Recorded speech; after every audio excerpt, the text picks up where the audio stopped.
The process of exchanging one token for another is the first real DeFi action that most users will make, and accessing it for the first time can be quite a task for beginners. And most people will purchase some ETH on a centralized exchange, move it over to MetaMask or another self-custody wallet, and then the doors of DeFi open up.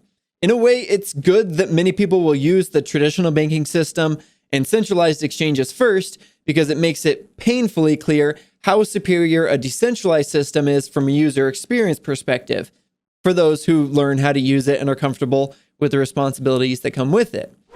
We've already talked a lot about DEXs because they are such a key component in DeFi. In fact, DeFi wouldn't really work if we couldn't easily exchange one token for another. There are loads of DEXs now. DeFi Prime has 36 of them listed, and that's not even all of them. Naturally, we're not going to cover all of them here. Since this is just a 101 course, we'll just cover the basics of how they're different from centralized exchanges, and then we'll look at several of them specifically. While centralized exchanges have their benefits, they have cheap fees compared to Ethereum, fiat on and off ramps, taking on the responsibilities that come with custody for people who don't want that, having customer service departments to help with new users. Customer service, in theory anyway, I don't think I've ever heard of anyone being impressed with the customer support of any centralized exchange. But centralized exchanges also have severe risks. By having custody of so much money in one place, they create a honeypot that attracts bad actors to exploit, and there have been many centralized exchange hacks. There are issues with privacy and censorship, since most of them require identity verification. They can and do lend out your funds, which kind of leads to fractional reserve banking all over again.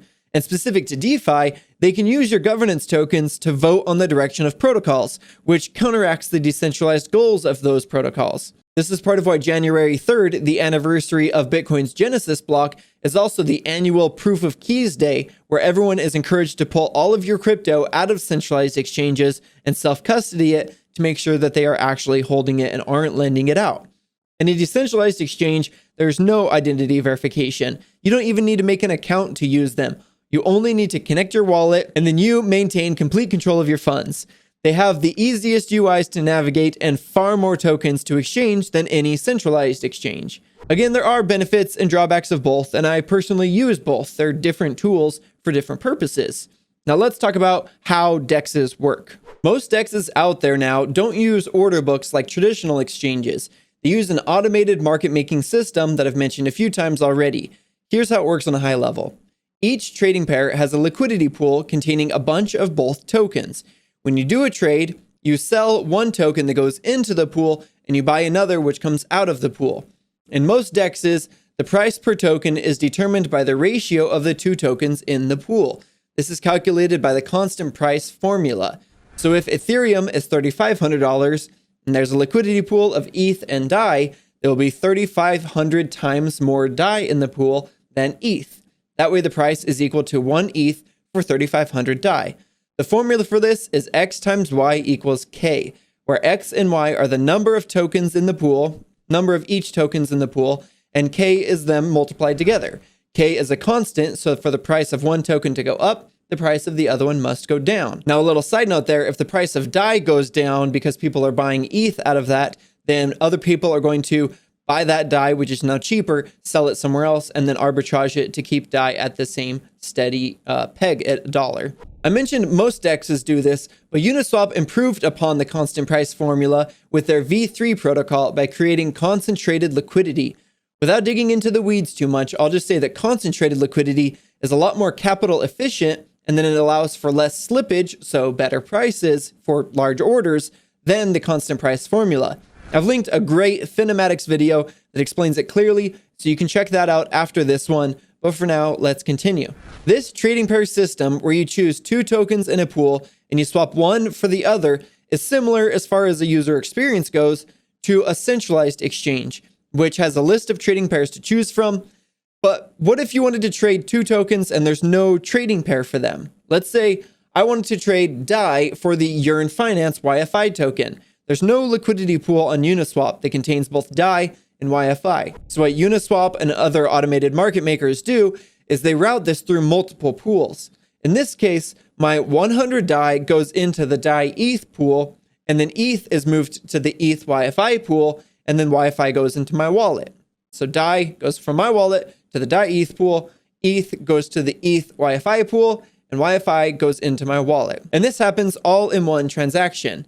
It's important to consider, though, that these are two separate swaps happening. One that's DAI for ETH and one that's ETH for YFI. And I have to pay a trading fee for each of them. To do the same thing in a centralized exchange, I'd have to manually do two different trades. So this automated version is a nice quality of life improvement. Now let's think about liquidity pools a little more in relation to new projects launching. The first thing is anyone can create a liquidity pool of two different tokens if there isn't one yet. Uniswap is permissionless, so if you wanted to create a DAI YFI pool, you're completely free to do so. But if you do, you need to consider the same thing that every new project does. How much of each token do you initially add to the pool? Remember, the price of each token is determined by the ratio of the two tokens in the pool. So if I created a DAI YFI pool and I added 1,000 DAI and 1,000 YFI, they would have the exact same price as each other. And that would be a big problem because one YFI token is like $34,000 right now, not $1. But what would happen if I did do that? Well, someone would quickly realize that massive price difference compared to the market price of YFI. They would dump a bunch of DAI into my pool and buy up all that cheap YFI until the YFI price in my pool matches the current market price for YFI. Now let's say I have my own project. I just completed the IDO and now I'm going to list my new Josh token on Uniswap. I've announced that it will trade at 1 cent at listing and I want to create a pool of Josh and ETH tokens. There are two main things for me to consider here.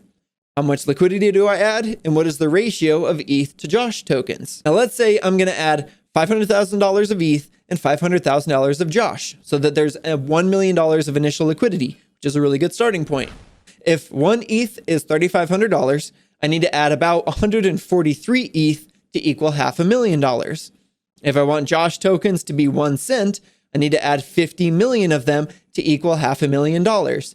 If I've done it correctly, I should have $500,000 of each and everything should be good to go. Now, this is a simplified version of how it works, and we'll dig deeper into providing liquidity in DeFi 201. For now, let's take a quick look at some of the main DEXs out there. In this first section of DEXs, let's look at Uniswap, SushiSwap, PancakeSwap, and QuickSwap.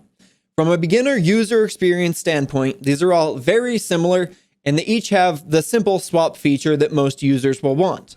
Uniswap is the first one that most users will try. It has the most efficient use of liquidity, minimizing slippage, so you get better prices for large orders. SushiSwap is similar in that regard, but they also have a lending market called Kashi, which can be combined with their derivative staking for some easy yield farming. While Uniswap and SushiSwap are available on multiple chains, the amount of liquidity outside of Ethereum is very low, so I don't recommend using them, at least not yet.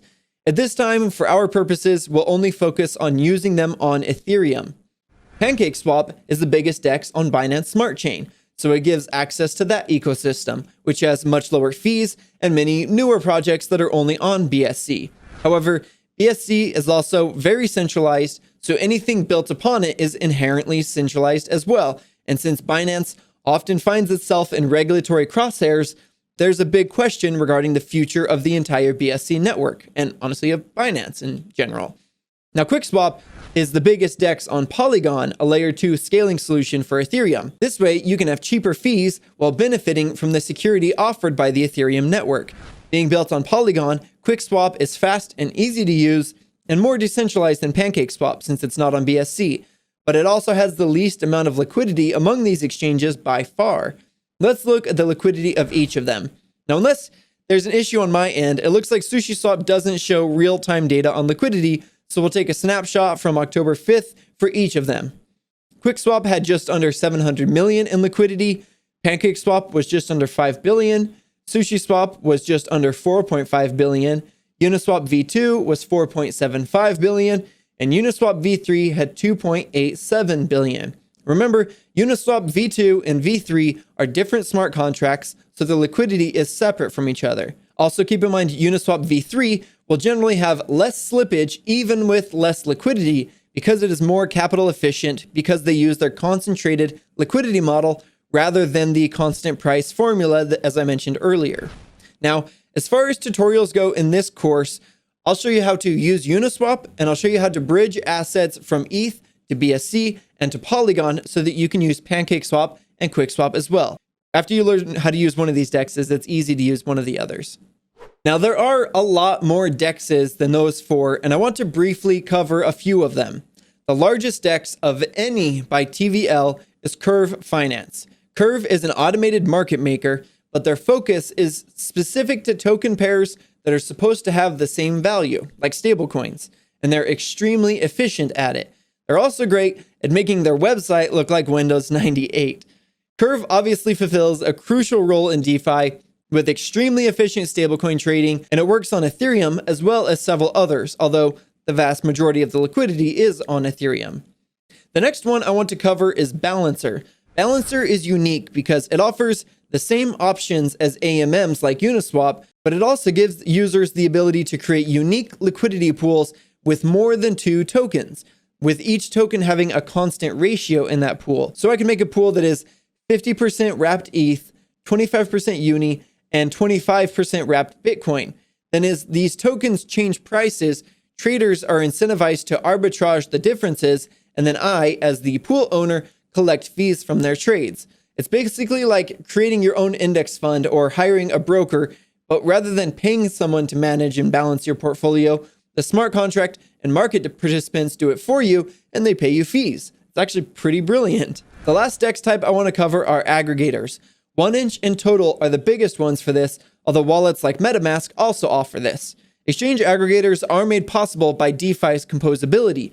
Aggregators look at multiple DEXs and automatically find the best prices for you. This makes DeFi markets far more capital efficient, as any differences in prices among exchanges are quickly arbitraged away. However, this also makes the transactions larger in size, which increases the gas cost. So unless you're trading very large volumes at a time, the increased transaction fees negate the benefits, at least until ETH2 is released. Now, there are many more types of DEXs out there on different chains. Most are automated market makers, but there are order book-based DEXs as well. For now, we'll stick with these basics, and then we'll dig further into the other types in DeFi 201. In our next lesson, we have a tutorial on Uniswap, so we can finally start using DeFi. But before that, you have 2 tasks for this lesson. First, go watch that Finematics video on Uniswap v3. Second, go look at the 4 DEXs I compared earlier and share your thoughts on them in the forum. Have you already used them? What kind of experience did you have? What do you think of the different user interfaces? If you're new to them, which one looks the most interesting to you? Share your thoughts in the forum, and then let's do that tutorial.